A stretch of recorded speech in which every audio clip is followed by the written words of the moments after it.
1 that, quote, the publicans and harlots go into the kingdom of God before you, unquote.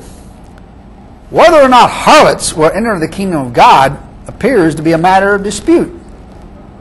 Paul specifically denied fornicators and adulterers would enter heaven, even though Jesus had earlier said harlots would gain admittance even before others. 22nd, in Matthew 15:11, Jesus contended that, quote, nothing from outside a man that enters into him can defile him. Yet Paul says in Titus 1:7, a bishop must be blameless, not given to wine. And he also renounces the use of wine in 1 Timothy 3:3, 3:8, and Romans 14:21.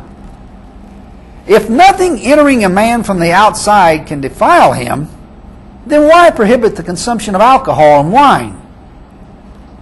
23rd, in Luke 12:4, Jesus stated, don't be afraid of those who can kill the body, and after that have no more that they can do.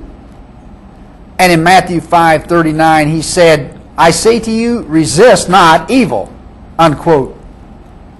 Acts 14:5-6, on the other hand, shows that when there was an assault made by the Gentiles and the Jews with the rulers to use them, that is, to use Paul and Barnabas despitefully, and to stone them, they were aware of it, that is, Paul and Barnabas, and they fled into Lystra and Derbe, unquote.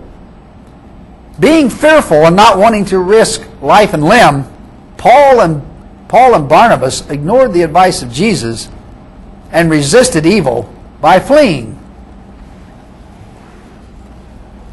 24th, in Matthew 19:21, Jesus states, quote, if you will be perfect, go and sell all that you have and give it to the poor, and you shall have treasure in heaven, unquote.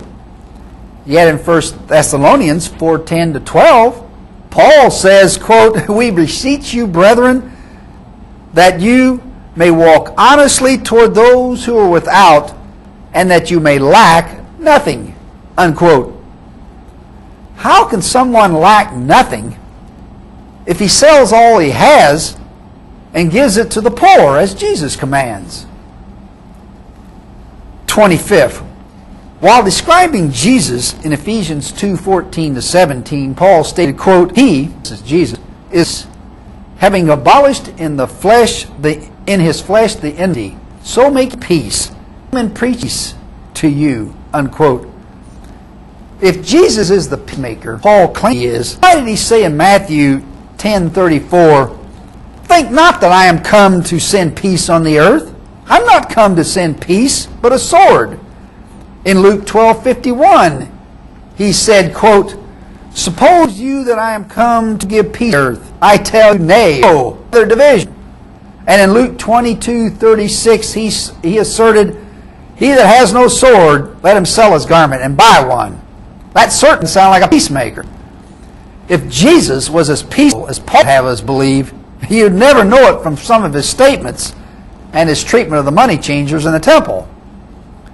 26, and lastly, in Matthew 19:18, Jesus said, quote, thou shalt do no murder.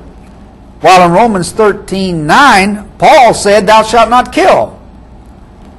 The two most important figures in the history of Christianity can't seem to agree on the wording of the sixth commandment. Every moral and legal system recognizes the difference between killing and murder. Paul outlaws all killing, while Jesus only prohibits murder. If Paul's rule prevails, then soldiers, police, and those killing in self-defense are in trouble. They may not have committed murder, but they sure killed. That completes our list of clashes between Jesus and Paul, and clearly shows that their ideas weren't anywhere near as harmonious as biblicist would have us believe. Next week, in our next program, we'll have a final list of these clashes between Jesus and Paul. We'd like to conclude today with another critical letter.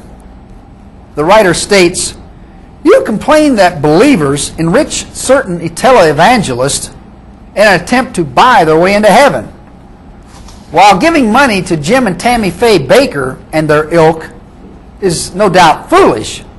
People don't do it to buy a ticket into heaven. They do it because they believe in these people to whom they contribute and wish to help their ministries prosper. They may be deluded, but that's not the point at issue. The point is that Christians don't give in order to garner some reward." My response was, "They don't? Take away the fires of hell and the eternal rewards of heaven and see what happens. See what that does to your theory. If you don't think the underlying motivation behind nearly all contributions is self-interest and personal gain, then you fail to detect one of the pillars upon which Christianity and the Bible rest. Their financial growth depends upon the fears and hopes people have for a scary or a joyful future. Terror on the one hand and dreams on the other are key elements in the basic beliefs of nearly all religions." That completes our presentation.